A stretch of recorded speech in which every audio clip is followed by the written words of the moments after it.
اعلیٰ حضرت نے کتاب لکھی ہے الامن والعلا، اس میں آپ فرماتے ہیں جو حضور کی پناہ میں آ جاتا ہے نا وہ بچ جاتا ہے. اللہ کرے آپ کو سمجھ آئے میری بات کی. جو حضور کی پناہ میں آ جاتا ہے وہ جو دنیا دار رہتا ہے، مالدار رہتا ہے، حضور کی پناہ میں نہیں آتا وہ بے سکون رہتا ہے. فرماتے ہیں یہاں دنیا میں بھی حضور کی پناہ میں آ جاؤ، آج لے ان کی پناہ. اور آج دلیل آپ نے ابن ماجہ کی حدیث لکھی ہے، حضرت تمیم داری حدیث کے راوی ہیں، اعلیٰ حضرت نے لکھی ہے. فرماتے ہیں جو حضور کی پناہ میں آیا بچ گیا. دلیل دیتے ہیں، فرمایا انسان جانور بھی آتے تھے تو بچ جاتے تھے. حضرت تمیم داری رضی اللہ تعالیٰ عنہ فرماتے ہیں کہ ہم کھڑے تھے، ایک اونٹ دوڑتا ہوا آیا. نبی کریم صلی اللہ علیہ وسلم کے پہلے اس نے قدموں پہ سجدے کیے.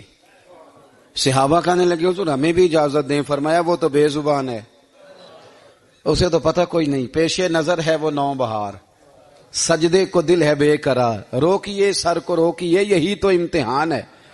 فرمایا اسے کیا پتا، تم تو مکلف ہو شریعت کے، تمہیں اجازت نہیں ہے. اور اعلیٰ حضرت نے 2 ٹوک لکھا ہے، فرمایا سوائے خدا کے کسی کو تعظیمی سجدہ بھی حرام ہے. یہ نوٹ کر لیں میری بات. اور اعلیٰ حضرت نے فتاوی رضویہ میں لکھا ہے کسی قبر پہ جاؤ تو 4 ہاتھ دور کھڑے رہو. اللہ کرے آپ کو سمجھ آئے. کتنے ہاتھ؟ 4 ہاتھ دور کھڑے رہو، سورۃ فاتحہ پڑھو، درود شریف پڑھو، جس قبر پہ گئے ہو ان کی روح کو اصال ثواب کرو، ان کے وسیلے سے دعا مانگو. اعلیٰ حضرت فرماتے ہیں قبر کو سجدہ بالاتفاق حرام ہے، طواف قبر کا کرنا بالاتفاق حرام ہے. بوسہ لینے میں اختلاف ہے کہ جائز ہے کہ ناجائز ہے، لیکن بوسے سے بھی چونکہ شک پڑتا ہے تو فرماتے ہیں احمد رضا کی رائے یہ ہے کہ بوسہ لینے سے بھی بچا جائے. وہ آ گیا تو اس سے اگلی باتیں کرتا ہے، بس خاموش رہ، باادب رہ اور پیچھے رہ. تو حضرت تمیم داری کہتے ہیں یہ حدیث اعلیٰ حضرت نے لکھی ہے الامن والعلا میں. فرماتے ہیں کہ اونٹ نے پہلے سجدہ کیا، قدم چومے، پھر اس نے حضور کے کان میں کوئی بات کہی. روزے دے دوالے نے غلاماں دیاں ٹولیاں، ایک پہ سندا کروڑاں دیاں بولیاں. یعنی اونٹ نے بات کی تو حضور نے وہ بھی سن لی. اعلیٰ حضرت کہتے ہیں جو پناہ میں آتا ہے بچ جاتا ہے. کہتے ہیں رسول کریم نے نا اونٹ کی پشت پہ ہاتھ پھیرا اور اللہ کے محبوب فرمانے لگے فکر نہ کر، اب تو آ گیا ہے نا تو جیسے تو کہے گا ویسے ہی ہو جائے گا، جیسے تو کہے گا ویسے ہی. ابن ماجہ میں موجود ہے، پر میں چونکہ فاضل بریلوی رحمت اللہ علیہ کی کتاب سے پیش کر رہا ہوں الامن والعلا سے، تو میں اسی انداز میں پیش کر رہا ہوں جس انداز میں وہاں ہے. حضرت تمیم داری کہتے ہیں کہ ہماری سمجھ میں بات کوئی نہ آئی. تھوڑی دیر گزری تو کچھ لوگوں نے ہاتھوں میں رسیاں پکڑی ہیں، خنجر پکڑے ہیں، دوڑے آئے، یا رسول اللہ یہ ہمارا اونٹ ہے. حضرت تمیم داری کہتے ہیں میں نے دیکھا کہ جب وہ آ گئے نا خنجر لے کے تو اونٹ حضور کے پیچھے چھپ گیا. آج لے ان کی پناہ، آج مدد مانگ ان سے. وہ حضور کے پیچھے چھپ گیا. تو کہتے ہیں کہ نبی کریم صلی اللہ تعالی علیہ وسلم نے فرمایا کیا مسئلہ ہے بھائی؟ یا رسول اللہ ہمارا اونٹ ہے. ذبح کرنے لگے تھے دوڑا آیا ہے. تو حضور فرمانے لگے وہ تو تمہاری شکایت کر رہا ہے.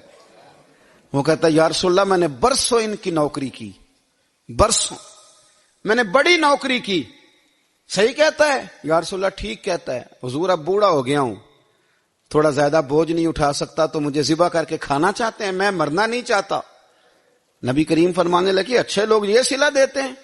انہوں نے عرض کی حضور آپ حکم کر دیں، ہم اس کو چھوڑ دیتے ہیں یا رسول اللہ، نہیں ذبح کریں گے، خدمت کریں گے. حضور فرمانے لگے نہیں اب میرے پاس آیا ہے نا، اب میں نے واپس نہیں کرنا، آج ہو گیا ہے، آج لے ان کی پناہ، آج مدد مانگ ان سے، آج ہو گیا یا رسول اللہ پھر رکھ لیں. حضور نے فرمایا نہیں بھائی پیسے بتاؤ کتنے؟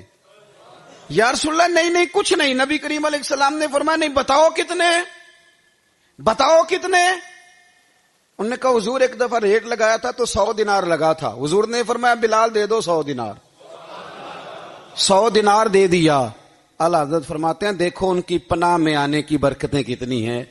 ان سے کہا تم جاؤ، وہ چلے گئے. حضور نے پشت پہ ہاتھ پھیرا، فرمایا جا تو آزاد ہے.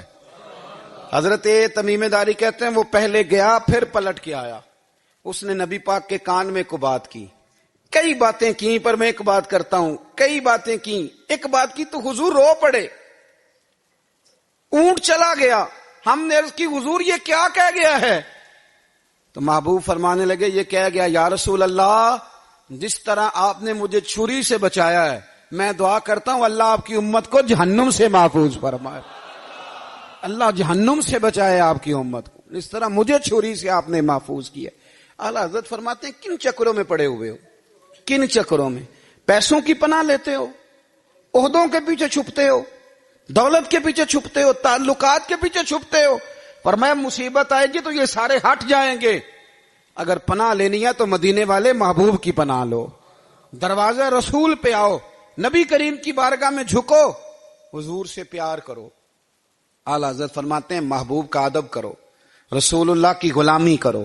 فرماتے ہیں پھر کے گلی گلی تباہ، ٹھوکریں سب کی کھائیں کیوں، دل کو جو عقل دے خدا تو تیری گلی سے جائے کیوں۔ اور فرمانے لگے جان ہے عشق مصطفیٰ، روز فزوں کرے خدا، جس کو ہو درد کا مزہ وہ ناز دوا اٹھائے کیوں، جس کو ہو درد کا مزہ وہ ناز دوا اٹھائے کیوں۔ انہوں نے محبوب کریم کی محبت کا پیغام دیا، صحابہ کی محبت کا، بولیے، صحابہ کی محبت کا پوری کتاب لکھی حضرت صدیق اکبر جناب عمر کے فضائل پر۔ اور مزے کی بات یہ ہے کہ اعلیٰ حضرت نے نا اردو شاعروں میں سے کسی کو توفیق نہیں ہوئی حضور کو شہنشاہ کہنے کی، اعلیٰ حضرت نے کہا میرے نبی شہنشاہ ہیں۔ دلیل کیا دی؟ فرمانے لگے پڑھو ترمذی، حضور نے فرمایا میرے 2 وزیر زمینوں میں ہیں، 2 آسمانوں میں۔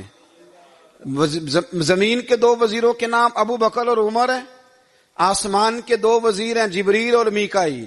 تو اعلیٰ حضرت کہنے لگے حضور وزیر تو کسی شہنشاہ کے ہی ہوتے ہیں، پھر کہہ لو نا شہنشاہ۔ تو پھر فرمانے لگے حاجیو آؤ شہنشاہ کا روضہ دیکھو، حاجیو آؤ شہنشاہ کا روضہ دیکھو، کعبہ تو دیکھ چکے اب کعبے کا بھی کعبہ دیکھو، کعبہ تو دیکھ چکے اب کعبے کا بھی، غور سے سن تو رضا کعبے سے بھی آتی ہے صدا، میری آنکھوں سے میرے پیارے کا روضہ دیکھو۔ اعلیٰ حضرت نے ساری زندگی اور صحابہ کرام کی بات کی، اہل بیت کی بات کی، اولیاء کی بات کی، صوفیاء کی بات کی، دفاع کیا سب کا، سب کے شانوں میں لکھا، امت کو بتلایا کہ اپنے بزرگوں سے جڑے رہو گے تو بچے رہو گے۔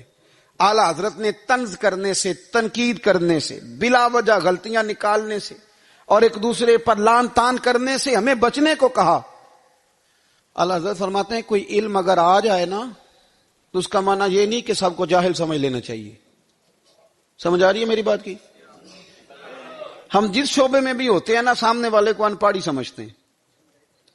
مولویوں کے بارے میں بعض لوگوں کا خیال ہے کہ یہ پتہ نہیں کون سی مخلوق ہے، ان کو کیا پتا دنیا داری کا۔ میں صحیح کہہ رہا ہوں۔ اسی طرح جو میرے شعبے سے تعلق رکھنے والے لوگ ہیں وہ کہتے ہیں شاید سارے تاجر 2 نمبر طریقے سے ہی مال کماتے ہیں۔ یہ ہو نہیں سکتا، ایسا ہو نہیں سکتا۔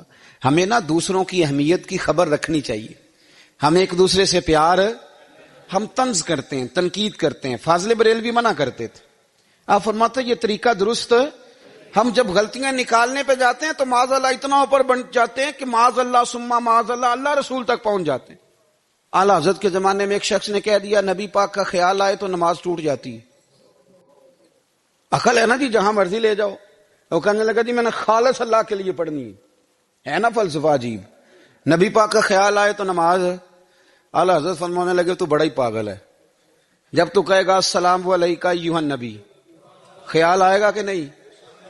فرمانے لگے تو بڑا ہی نادان ہے، جب تو کہے گا اللہم صلی علی محمد وعلی خیال آیا کہ نہیں آیا؟ فرمانے لگے تو نبی پاک کی بات کرتا ہے، نماز میں تو ابا اماں کا بھی خیال آتا ہے، ربنا اغفر لی والی والدیہ۔ فرمانے لگے ربے کے خیال سے نہیں ٹوٹتی تو مدینے والے کے خیال سے کیسے ٹوٹ گئی؟ فرمانے لگے بڑا ہی بیوقوف ہے تو۔ اعلیٰ حضرت فرمانے لگے تو کہتے ہے حضور کا خیال آئے تو ٹوٹ جاتی ہے؟ فرمانے لگے جب تک حضور کا خیال آئے نہ نماز ہوتی نہیں، جب تک حضور کا خیال نہ آئے نماز ہوتی نہیں، سوال ہی نہیں پیدا ہوتا۔ لوگوں نے کہا جناب وہ کس طرح؟